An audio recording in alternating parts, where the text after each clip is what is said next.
ఫిబ్రవరి 13వ తారీఖు బహుళ ఏకాదశి, శుక్రవారం, మూలా నక్షత్రం, బాలవకరణం.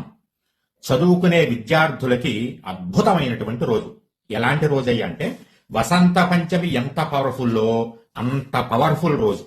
ఎందుకంటే ఏకాదశి, శుక్రవారం, మూలా నక్షత్రం, ఆవిడ జన్మ నక్షత్రం, బాలవకరణం, వాళ్ళ ఆయన ఆధిపత్యం వహించే కరణం. ఆ రోజు కుంభ సంక్రమణం అంటే శనీశ్వరుడికి ఆధిపత్యం ఉండేటటువంటి రోజు. అంటే పిల్లలకు ఉన్నటువంటి బద్ధకం, శనిపీడ అన్నీ తొలగిపోయి చదువులో అద్భుతంగా ముందడుగు వేయడానికి ఆ రోజు అద్భుతంగా ఉపకరించేటటువంటి రోజు. ఆ ఉదయం 10:25 మీ ఇంట్లోనే సరస్వతీదేవికి దీపారాధన చేసుకోండి. మీ పిల్లల పేరు మీద ఎంతమంది పిల్లలు ఉన్నా ఒకటే దీపం. అందరి గోత్రనామాలు చెప్పుకోండి. కాస్త పులిహారో పాయసమో నైవేద్యం వండి నైవేద్యం పెట్టుకోండి. చక్కగా పిల్లలకి అద్భుతమైనటువంటి సరస్వతీ కటాక్షం కలిగే రోజు. ఇంకా మామూలుగా చెప్పట్లేదు నేను, మీ పిల్లలకి అద్భుతంగా ఆవిడ యొక్క అనుగ్రహం కలిగి తీరవలసిందే.